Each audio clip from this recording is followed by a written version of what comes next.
Hi again, it's Laura McMeeking, your Usborne Books and More independent consultant, here for this week's Fangirl Friday. This week I decided to focus on a puzzle book for young children. My whole family really likes puzzle books. We like logic puzzles and picture puzzles and pretty much any type of puzzle. But often I think my 2-year-old feels a little bit left out and she doesn't really understand what we're doing when we're looking at the puzzle books. So I was really happy when I came across the Usborne very first book of things to spot. It's a puzzle book for young children.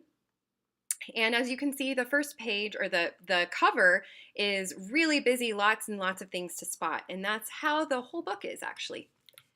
So on each page, there's a different focus area. So these happen to be on the road and at home. And some of the focus areas are cats and dogs and penguins.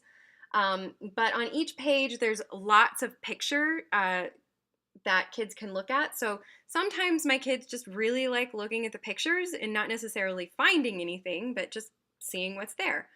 But more often than not, I'm helping them look for things. So this book is great for that because there are prompts involved, like who's got a red collar? And so my kids can look throughout all the pictures and try to figure out who's got a red collar. And oh, it's the dog has the red collar. Or we can spot a bird. And so they have to look all over the page to find the bird who's at the top. And the bird's looking for the cat, so it's kind of funny. There's not a cat, but there are cats on this page. So the pages overlap, and the bird can ask, where's the cat? And my kids can go look at the next page and see, oh, there's lots of cats. So another great part of this is that even though there are lots of prompts and questions asking for kids to find certain things, there's so much going on that you as the parent can also prompt them to find different things. So maybe, although here is asking for find the smallest toadstool, there are lots of toadstools, so I can actually ask my older daughter, how many toadstools are there? Or can you find the toadstool that has stripes? So it's just different things. And also, some of the pages have these little peek-throughs. And so one of the questions is, who's hiding? And we don't know who's hiding until we turn the page. And when we turn the page, we find out that it's the cat. And on this page, the peek-through actually turns into a dog.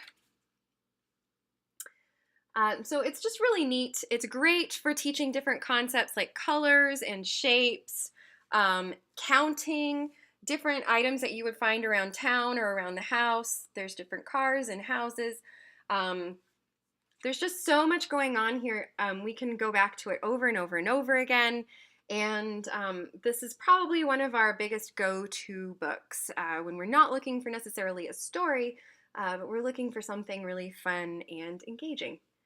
So that's the Usborne very first book of things to spot. And there's also another book in the series, very first book of things to spot, Out and About.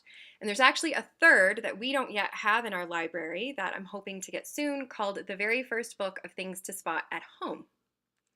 So I encourage you to go take a look, and as usual, if you have any questions or comments, please make sure to leave them below.